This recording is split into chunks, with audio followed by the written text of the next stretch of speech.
ഏഷ്യയിലെ വിവിധ radio നിലയങ്ങളിലൂടെ Prince of peace എന്ന പ്രോഗ്രാമിലൂടെ അവതരിപ്പിക്കപ്പെട്ട അന്ത്യകാല ലക്ഷണങ്ങളും ബൈബിൾ പ്രവചനങ്ങളും എന്ന വിഷയത്തിന്റെ ചോദ്യോത്തര പ്രക്ഷേപണ പരിപാടികളാണ് നിങ്ങൾ കേൾക്കുവാനായിട്ട് പോകുന്നത്. ഈ പ്രോഗ്രാം നിങ്ങൾ കേൾക്കുന്നത് www.divinevoiceofchrist.org/ഇന്റർനെറ്റ് റേഡിയോ എന്ന ഇന്റർനെറ്റ് റേഡിയോ മാധ്യമത്തിലൂടെയാണ്. ഈ പ്രോഗ്രാം നിങ്ങൾക്ക് അനുഗ്രഹമായി തീരും എന്ന് ഞങ്ങൾ പൂർണ്ണമായിട്ടും വിശ്വസിക്കുന്നു. തുടർന്ന് ഈ പരിപാടിയിലേക്ക് നിങ്ങളെ സ്വാഗതം ചെയ്യുന്നു. ഞങ്ങളുടെ നമ്പറുകൾ ദയവായി ശ്രദ്ധിക്കുക. 9494141499 9495446029. നമ്മുടെ പിതാക്കന്മാർ ജീവിച്ച കാലഘട്ടത്തിൽ ഉദാഹരണമായിട്ട് ഞാനൊരു ദൃഷ്ടാന്തം പറയാം. അവർക്കൊരു ടെലിവിഷൻ മേടിക്കണം.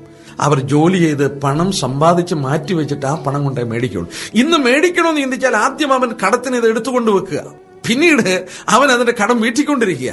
പക്ഷെ കടം വീട്ടാൻ വയ്യാത്ത സ്ഥിതി വരുമ്പോൾ അനേകർ ആത്മഹത്യ ചെയ്യുന്നേ. അപ്പോൾ സാർ പറയുന്നത് ഈ ആധുനിക മനുഷ്യനെ കുറിച്ച് പറയാവുന്നത് കടക്കനയിൽ കറങ്ങുന്ന ആധുനിക മനുഷ്യനല്ലേ?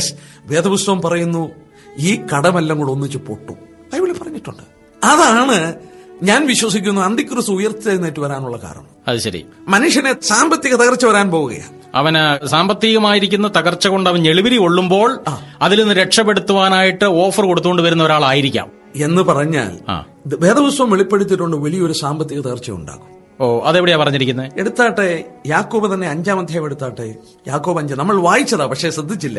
അല്ലയോ ധനവാന്മാരെ, നിങ്ങളുടെ മേൽ വരുന്ന ദുരിതങ്ങൾ നിമിത്തം കരഞ്ഞു മുറയിടുവിൻ. 2-ാം വാക്യം നോക്കിയേ.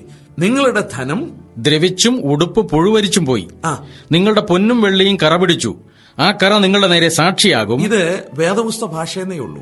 സമ്പത്ത് ദ്രവിച്ചു പോകുക, നിങ്ങളുടെ പൊന്ന് ദ്രവിച്ചു പോകുക, നിങ്ങളുടെ സമ്പത്ത് ദ്രവിച്ചു പോകുക എന്ന് പറഞ്ഞാൽ നിങ്ങളുടെ സമ്പത്ത് തകർന്നു പോയെന്നാ. അതിന്റെ മൂല്യവും ഇല്ലാതെയായി, അതിന് പ്രയോജനമില്ലെന്നായി എന്ന് പറഞ്ഞാൽ സാമ്പത്തിക തകർച്ചയാണ്. ഞാൻ ചോദിച്ചോട്ടെ, ഈ സാമ്പത്തിക തകർച്ച എന്ന് പറഞ്ഞാൽ എന്തുവാന്ന് സാധാരണ മനുഷ്യൻ മനസ്സിലായിട്ടില്ല. ഞാനൊരു വളരെ സിമ്പിൾ ദൃഷ്ടാന്ന് പറയാം. നാളെ പറയാ ബാങ്ക് ഒന്നും തുറക്കില്ല, ബാങ്ക് പൊട്ടിപ്പോയെന്ന് പറഞ്ഞാല് നാളെ നേരം വെളുക്കുമ്പോൾ പുതുപ്പള്ളിയിലെയും കോട്ടയത്തെയും ബാങ്കിന് മുന്നിൽ ആരെങ്കിലും തടിച്ചു കൂടുമോ? ഒരിക്കലും കൂടുകയില്ല. കാരണം അത് അടച്ചപ്പോൾ അത് തകർന്നു പോയിരിക്കുക. മനുഷ്യന്റെ സ്ഥിതി എന്തായിരിക്കും? മനുഷ്യന് കുറച്ച് ഷെയർ മാർക്കറ്റ് ഉണ്ട്, ഇതൊന്ന് വിൽക്കാന്ന് വിചാരിച്ചു എന്നാൽ ഇതാരെങ്കിലും മേടിക്കുകയില്ല. കുറച്ച് പൊന്നുണ്ട്, ഇത് വിൽക്കാന്ന് വിചാരിച്ച് ആരെങ്കിലും മേടിക്കുമോ? ഇല്ല. കുറച്ച് സ്ഥലമുണ്ടെന്നാ ഇത് വിൽക്കാം, ആരെങ്കിലും മേടിക്കുമോ? ഇല്ല. സാമ്പത്തികമായുള്ള തകർച്ച, നിന്റെ പൊന്ന് ദ്രവിച്ചു പോയി, അതിന്റെ മൂല്യം നഷ്ടപ്പെട്ടു പോയി. ഇതാർക്കും വേണ്ട. മനുഷ്യൻ മുഴുവൻ ഇളകി മറിയും. എടുത്താട്ടെ, നമുക്കൊന്ന് നോക്കാം അങ്ങനെ മനുഷ്യൻ ഇളകി മറിയോ നോക്കാം. യെശയ്യാ 17:12 ഇതോട് ചേർന്ന് ഞാൻ മറ്റു ചില ഭാഗങ്ങളൊന്ന് കാണിക്കാം. യെശയ്യാ 17:12 വാക്യം. അയ്യോ അനേക ജാതികളുടെ മുഴക്കം, അവർ കടലിന്റെ മുഴക്കം പോലെ മുഴങ്ങുന്നു. അയ്യോ വംശങ്ങളുടെ ഇരച്ചിൽ, അവർ പെരുവെള്ളങ്ങളുടെ ഇരച്ചിൽ പോലെ ഇരക്കുന്നു. വംശങ്ങൾ പെരുവെള്ളങ്ങളുടെ ഇരച്ചിൽ പോലെ ഇരക്കുന്നു. കണ്ടോ, വംശങ്ങള് ഇളകി മറിയുന്നത് പെരുവെള്ളങ്ങളുടെ ഇരച്ചിൽ പോലെയാണെന്നാ. ഇളകി അങ്ങ് മറിയുക. കർത്താവായ യേശുക്രിസ്തു പറഞ്ഞൊരു വാക്കുണ്ട്, ലൂക്കോസ് 21:25. കടലിന്റെയും ഓളത്തിന്റെയും മുഴക്കം നിമിത്തം ഭൂമിയിലെ ജാതികൾക്ക് നിരാശയോടുകൂടിയ പരിഭ്രമം ഉണ്ടാകും. യേശുക്രിസ്തു എന്ന് പറഞ്ഞത് വളരെ സത്യമാകുന്ന ഇന്ന് തന്നെ സത്യമാണ്. ഇതാണ്, അതായത് കടലിളകി വരുന്നത് കോട്ടയത്തിരിക്കുന്നവർ കേട്ട് ഭാരപ്പെടുകയല്ല. ഇതാണത്. വേദപുസ്തകത്തിൽ ജലം എന്ന് പറയുന്നത് നമ്മൾ വെളിപാട് പുസ്തകം 17-ാം അധ്യായത്തിന്റെ 15-ാം വാക്യത്തിൽ നീ കണ്ട വെള്ളം ഭാഷകളും വംശങ്ങളും പുരുഷാരങ്ങളുമാണ്. ആ ജലം എന്നുള്ളത് ജനതയെ കാണിക്കുന്നു. ഇത് ഇളകി മറിയുമ്പോൾ ഇതിന്റെ ഇരച്ചിൽ പെരുവെള്ളത്തിന്റെ ഇരച്ചിൽ പോലെ, സമുദ്രം ഇളകി മറിയുന്ന പോലെ, അയ്യോ അനേക വംശങ്ങളുടെ ഇരച്ചിൽ, പെരുവെള്ളത്തിന്റെ ഇരച്ചിൽ. അപ്പോൾ ലോക ജനത ബുദ്ധിമുട്ട് കൊണ്ട്, പ്രയാസങ്ങൾ കൊണ്ട്, സാമ്പത്തിക തകർച്ച കൊണ്ട് നിലവിളിക്കുകയാണല്ലേ? അതെ. അപ്പൊ നോക്കിയാട്ടെ, വെളിപാട് ദിവസം 13-ാം അധ്യായം ഇനിയൊന്ന് വായിച്ച് ഈ വാക്യത്തിന് അർത്ഥമുണ്ടോ നോക്കിയേ. 13-ാം അധ്യായത്തിന്റെ 1-ാം വാക്യം. എവിടെ നിന്നാണ് ആ മൃഗമെന്ന് പറയുന്ന ഒരു വ്യക്തിയാ കയറി വരുന്നതെന്ന് നോക്കി. അപ്പോൾ 10 കൊമ്പും 7 തലയും, കൊമ്പുകളിൽ 10 രാജമുടിയും, തലയിൽ ദൂഷണനാമങ്ങളും ഉള്ള ഒരു മൃഗം സമുദ്രത്തിൽ നിന്ന് കയറുന്നത് ഞാൻ കണ്ടു. സമുദ്രം തിരുവചനത്തിൽ നമ്മൾ ഓർത്തതുപോലെ ലോക ജനതയുടെ പ്രതീകമാണ്. വെളിപാട് ദിവസം 17:15 വഹിക്കട്ടെ. 17:15. പിന്നെ അവൻ എന്നോട് പറഞ്ഞത്, നീ കണ്ടതും വേശി ഇരിക്കുന്നതുമായ വെള്ളം വംശങ്ങളും പുരുഷാരങ്ങളും ജാതികളും ഭാഷകളും അത്രേ. വംശങ്ങൾ, പുരുഷാരങ്ങൾ, ജാതികളാണ് വെള്ളം. ഈ ജലം ഇളകി മറിയുന്നു. ഞാൻ വേണമെങ്കിൽ ഒന്നുകൂടെ കാണിക്കാം. സാമ്പത്തിക തകർച്ചയാണ് സംഭവിക്കുന്നതെന്ന് തന്നെ ഞാൻ ചൂണ്ടിക്കാണിക്കാം വചനത്തിൽ നിന്ന്. നമുക്ക് ഹഗായി പ്രവചനം ഒന്നെടുക്കാം. 888-ാമത്തെ പേജാണ് ഹഗായി പ്രവചനം. ഹഗായി പ്രവചനം 2-ാം അധ്യായം എടുക്കുമ്പോൾ അവിടെ ദൈവം അതിന്റെ സൂചന അല്ല, വളരെ വ്യക്തമായ ദൈവം പറയുന്നത് നമ്മളൊന്ന് ശ്രദ്ധിച്ച് വായിച്ചാൽ മതി. അത് സാമ്പത്തിക തകർച്ചയാണെന്ന് നമുക്ക് മനസ്സിലാക്കാൻ സാധിക്കും. ഹഗായി പ്രവചനം 2-ാം അധ്യായം അതിന്റെ 22-ാമത്തെ വാക്യം നോക്കി.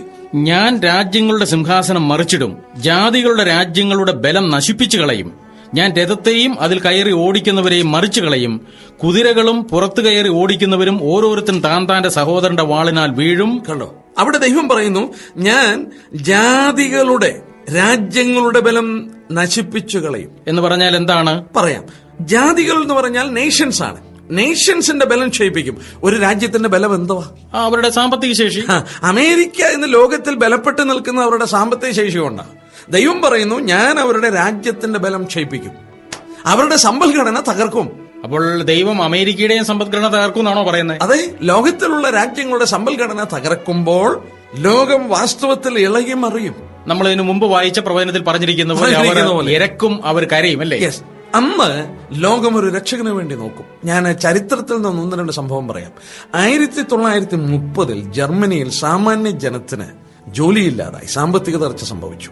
അവരുടെ ഫാക്ടറികൾ അടച്ചുപൂട്ടി, ജോലിയില്ലാതായി, ആളുകൾ വളരെ വൈഷമ്യത്തിലേറി. അന്ന് ഒരു ഫാക്ടറിയിൽ ജോലി ചെയ്യുന്ന മനുഷ്യനായിരുന്നു അഡോൾഫ് ഹിറ്റ്ലർ. ഓ, അത് ശരി. ഒരു ഫാക്ടറി വർക്കാണ്. അദ്ദേഹം ജർമ്മനിയിലെ ആളുകൾക്ക് വലിയൊരു പ്രത്യാശ കൊടുത്തു. സാമ്പത്തികമായി അവരെ ഉയർത്താം എന്ന അദ്ദേഹത്തിന്റെ വാഗ്ധോരണികൾ കൊണ്ട് അവരെ ബോധ്യപ്പെടുത്തി. ആ ഹിറ്റ്ലറെ അവരെ അംഗീകരിച്ചു. അങ്ങനെ അധികാരം കിട്ടിക്കഴിഞ്ഞപ്പോൾ താൻ ഒരു സ്വച്ഛാധിപതിയായി മാറി. അതാണ് അതിന്റെ ചരിത്ര പശ്ചാത്തലം. റോമൻ സീസർമാർ, ലോകത്തിൽ ജീവിച്ചിരിക്കുന്ന സീസർമാരെ ആരാധിക്കുവാൻ തുടങ്ങി റോമിൽ. എന്താ കാരണം?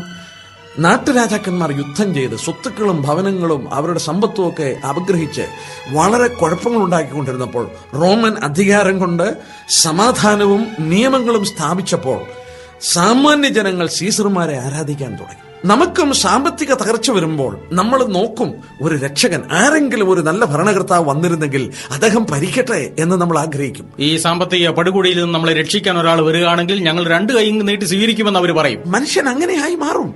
മനുഷ്യന്റെ സ്വത്തിന് വിലയില്ലാതെ, അവന് സുരക്ഷിതമില്ലാതെ അവൻ തകരുന്ന അവസ്ഥയിലാണ് അത് സംഭവിക്കുന്നത്. വചനത്തിൽ വളരെ വ്യക്തമായി രേഖപ്പെടുത്തിയിരിക്കുന്നു, ഞാൻ രാജ്യങ്ങളുടെ ബലം നശിപ്പിക്കും. അന്ന് ലോക ജനതയെ ഇളകി മറിയുന്നത് പ്രവാചകൻ കേട്ടു. സമുദ്രം ഇളകി മറിയുന്നത് പോലെ അവർ മറിയുകയാണ്. അങ്ങനെയാ ബൈബിൾ പ്രവാചകൻ പറഞ്ഞു. അന്ന് ഈ സമുദ്രത്തിൽ നിന്നൊരു മൃഗം കയറി വരുന്നു. ഓ, അത് ശരി. അന്തിക്രിസ്തു എഴുന്നേറ്റ് വരുന്നത് ഈ സമ്പദ്ഘടനയുടെ തകർച്ച മൂലമാണ്. അത് ശരി. അത് നമ്മൾ ഇന്ന് ജീവിക്കുന്ന കാലത്ത് അത് സംഭവിക്കുന്നത്. വീണ്ടും ചരിത്രം എടുത്ത് പഠിച്ചാൽ 1980 മാർച്ച് മാസത്തിൽ വന്ന ടൈം മാഗസിനിൽ ഇത് രേഖപ്പെടുത്തിയത് എനിക്ക് വായിപ്പാൻ സാധിച്ചു. ഹിറ്റ്ലറും റോമൻ സീസർമാരും അതുപോലെ മാവോ സേതുങ്ങും നെപ്പോളിയനും മറ്റും അധികാരത്തിൽ കടന്നു വന്നത് ഹൈപ്പർ ഇൻഫ്ലേഷൻ എന്ന് പറഞ്ഞാൽ വലിയ വിലക്കയറ്റം കൊണ്ടാണെന്ന്. അതൊന്നും കൂടെ ഒന്ന് വിശദീകരിക്കാവോ? Hyper inflation will be the tool used together to get people and nations to submit to the electronic money system. അതായത് ലോക ഒരു പുതിയ നാണയ വ്യവസ്ഥയ്ക്ക് അടിമകളാക്കിയ ആളുകളെ കൊണ്ടുവരുന്നത് സാമ്പത്തിക തകർച്ചയാണെന്ന്. അത് ശരി. എന്ന് പറഞ്ഞാൽ ഹിറ്റ്ലറും മാവോ സേതുങ്ങും ഒക്കെ അധികാരത്തിൽ വന്നത് വിലക്കയറ്റം കൊണ്ടാണ്, സാമ്പത്തിക തകർച്ച കൊണ്ടാണ്. വിലക്കയറ്റത്തിന്റെ ഒരു അനുഗ്രഹമായിട്ടാണ് അവർ കസേരയിലേക്ക് വന്നത്. അവർ അധികാരം പിടിച്ചു പറ്റിയത്. അതുപോലെ വേദപുസ്തകം പറയുന്ന പോലെ ഒരു പുതിയ നാണയ വ്യവസ്ഥയ്ക്ക് മനുഷ്യനെ അടിയറ കൊണ്ടുവരുന്നത് ഈ സാമ്പത്തിക തകർച്ചയാണ്. അങ്ങനെ തന്നെ ബൈബിൾ പറയുന്നുണ്ടല്ലേ? ഉണ്ട്, ബൈബിൾ അത് വളരെ വ്യക്തമായി പറയുന്നുണ്ട്. എന്നാൽ അതിനു മുമ്പ് ഞാൻ ഒരു വേദപുസ്തക വാക്യം കൂടെ ഒന്ന് ചൂണ്ടിക്കാണിക്കാം. ഇങ്ങനെ ആഗോള ഗവൺമെന്റിലേക്ക് നയിക്കുന്ന വളരെ പ്രധാനപ്പെട്ട ഒരു പ്രവചന സൂക്തം പഴയ നിയമത്തോടുള്ള ബന്ധത്തിൽ നമുക്ക് മനസ്സിലാക്കാൻ സാധിക്കും. ആ ഭാഗം കൂടെ ഒന്ന് വായിച്ചു കേൾക്കുന്നതിന് ആഗ്രഹമുണ്ട്. ഉൽപ്പത്തി പുസ്തകം എടുത്താട്ടെ. ഉൽപ്പത്തി പുസ്തകം ബൈബിളിലെ ആദ്യ പുസ്തകം. ആ പുസ്തകത്തിലെ 9-ാം അധ്യായത്തിന്റെ 1-ാം വാക്യത്തിൽ ദൈവം പറഞ്ഞു, ദൈവം നോഹയെയും അവന്റെ പുത്രന്മാരെയും അനുഗ്രഹിച്ചു. അവരോട് അരുളി ചെയ്ത് എന്തെന്നാൽ, നിങ്ങൾ സന്താനപുഷ്ടിയുള്ളവരായി പെരുകി ഭൂമിയിൽ നിറവിൻ. ഭൂമി be fruitful multiply and fill the earth. നിങ്ങൾ ഭൂമി മുഴുവൻ നിറയണം, ഫിൽ ചെയ്യണമെന്ന് മനുഷ്യനോട് പറഞ്ഞു. 11-ാം അധ്യായത്തിൽ വന്നപ്പോൾ അതിന്റെ 4-ാം വാക്യം മാത്രം ഒന്ന് വായിക്കാം. ആദ്യം, വരുവിൻ, നാം ഭൂതലത്തിലൊക്കെയും ചിതറിപ്പോകാതിരിപ്പാൻ ഒരു പട്ടണവും ആകാശത്തോളം എത്തുന്ന ഒരു ഗോപുരവും പണിക, നമുക്കൊരു പേരുമുണ്ടാക്കുക എന്ന് അവർ പറഞ്ഞു. ദൈവം മനുഷ്യനോട് പറഞ്ഞു, നിങ്ങൾ ഭൂമിയിൽ നിറയുവാനായിട്ട് പറഞ്ഞു, ഭൂമിയിൽ പെരുകാൻ പറഞ്ഞു. പെരുകി fill the earth and multiply the earth. ഇവിടെ പറയുന്നു, വരുവിൻ, നമ്മൾ ചിതറിപ്പോകരുത്, നമുക്ക് ഒന്നിക്കാം. അതായത് ദൈവം അവരോട് പറഞ്ഞതിന് നേരെ ഓപ്പോസിറ്റ് ചെയ്യുന്നു. ഇത് എപ്പോൾ പറയുന്നതെന്നറിയാമോ? ശീനാർ ദേശത്ത് ബാബേൽ ഗോപുരം പണിയുക. ആ പശ്ചാത്തലത്തിലാണ്. ശീനാർ ദേശത്ത് ജനങ്ങൾ വന്നിട്ട് നമ്മൾ ചെതറിപ്പോണ്ട, നമുക്ക് ഒന്നിച്ചിരിക്കാം, നമുക്ക് ആകാശത്തോളം എത്തുന്ന ഒരു ഗോപുരം പണിയാം. ഇവിടെയാണ് ആദ്യത്തെ ആഗോള ഗവൺമെന്റിന്റെ ആരംഭം. അത് ശരി. ആഗോളപരമായ ഒരു ചിന്താഗതിയിൽ മനുഷ്യനെ ഒന്നിച്ചു നിർത്തിയ ഒരു സംഭവമായിരുന്നു ഇത് സംഭവമാണ്. എന്നാൽ ഇവിടെ ഒരു കാര്യം എന്റെ കേൾവിക്കാർ ശ്രദ്ധിക്കണം. അതിന്റെ 6-ാം വാക്യം നോക്കിയാട്ടെ. 6-ാം വാക്യം ഒന്ന് വായിച്ചാട്ടെ. അപ്പോൾ യഹോവ, ഇതാ ജനം ഒന്ന്, അവർക്കെല്ലാവർക്കും ഭാഷയും ഒന്ന്, ഇതും അവർ ചെയ്തു തുടങ്ങുന്നു, അവർ ചെയ്യുവാൻ നിരൂപിക്കുന്നതൊന്നും അവർക്ക് അസാധ്യമാകുകയില്ല. 2 കാരണങ്ങൾ ദൈവം പറഞ്ഞു. ഇതാ ജനം ഒന്ന്, അവർക്ക് ഭാഷയും ഒന്ന്. മനുഷ്യനെ ദൈവം സൃഷ്ടിച്ചപ്പോൾ ദൈവത്തിന്റെ ബുദ്ധിയുടെ ഒരു അംശം അവന് കൊടുത്തിട്ടുണ്ട്. ആകാശത്ത് പറക്കുന്ന കിളിയെ കണ്ടു, പക്ഷികളെ കണ്ടു. അവന് പറക്കണമെന്ന് തോന്നി, അവൻ പറക്കാൻ തുടങ്ങി. സമുദ്രത്തിൽ ഊളിയിടുന്ന മത്സ്യങ്ങളെ അവൻ കണ്ടു, അവൻ ഇറങ്ങുവാൻ ആഗ്രഹിച്ചു, സബ്മറൈനുകൾ ഉണ്ടാക്കി. അവന്റെ ദൈവത്തിന്റെ വചനത്തിൽ പറഞ്ഞ അവൻ ചെയ്യുവാൻ നിരൂപിക്കുന്നതൊന്നും അവൻ അസാധ്യമാകത്തില്ല. പ്രത്യേകിച്ച് ഈ കാലഘട്ടത്തിൽ അതാണ് സംഭവിച്ചുകൊണ്ടിരിക്കുന്നത്. ഇതാ ജനം ഒന്ന്, അവർക്ക് ഭാഷയും ഒന്ന്, അവർ ചെയ്യുവാൻ നിരൂപിക്കുന്നതൊന്നും അസാധ്യമാകില്ല. ദൈവം അതിന് എന്ത് ചെയ്തെന്നറിയാമോ? വരുവിൻ, നാം ഇറങ്ങിച്ചെന്ന് അവർ തമ്മിൽ ഭാഷ തിരിച്ചറിയാതിരിപ്പാൻ അവരുടെ ഭാഷ കലക്കിക്കളക എന്ന് അരുളി ചെയ്തു. ഇനിയും 10:5 ഒന്ന് വായിച്ചേ. 10:5. കിത്തീം ദദാനിയും ഇവരാൽ ജാതികളുടെ ദ്വീപുകൾ അതത് ദേശത്തിന് ഭാഷയായും ജാതി ജാതിയായും കുലം കുലമായും പിരിഞ്ഞു. രാഷ്ട്രങ്ങൾ ഉണ്ടാകുന്നത് ഈ ഭാഷയുള്ള ബന്ധത്തില്. കുലം കുലമായി ജാതി ജാതിയായി ലോകജനത പിരിഞ്ഞു. അങ്ങനെ രാജ്യങ്ങളുണ്ടായി. തീർച്ചയായിട്ടും ഈ വായിച്ചു കേട്ട വാക്യങ്ങളുടെ വെളിച്ചത്തിൽ ദൈവം ലോകചരിത്രത്തിന്റെ പിന്നിൽ വളരെ വ്യക്തമായ കരുകൾ നീക്കുന്നു. ദൈവത്തിന്റെ ലക്ഷ്യത്തിലേക്കാണ് ലോകചരിത്രം കുതിക്കുന്നത് എന്ന് നമുക്ക് വ്യക്തമായിട്ട് മനസ്സിലാക്കാം. You can see these messages in YouTube too. The address is John Sebastian and John B. Thomas channel. അടുത്ത ആഴ്ച ഇതേ സമയം ഇതേ ഇന്റർനെറ്റ് റേഡിയോയിൽ, അതായത് divine voice of Christ .internet radio എന്ന ഇന്റർനെറ്റ് റേഡിയോയിലൂടെ നിങ്ങൾക്ക് ശ്രദ്ധിക്കാവുന്നതാണ്. മറക്കാതെ ഈ പ്രോഗ്രാം അടുത്തയാഴ്ച ഇതേ സമയം ഇതേ ഇന്റർനെറ്റ് റേഡിയോയിൽ കേൾക്കുവാൻ നിങ്ങളെ ഞങ്ങൾ ഹാർദവമായി സ്വാഗതം ചെയ്യുകയാണ്. ദൈവം നിങ്ങളെ അനുഗ്രഹിക്കുമാറാകട്ടെ.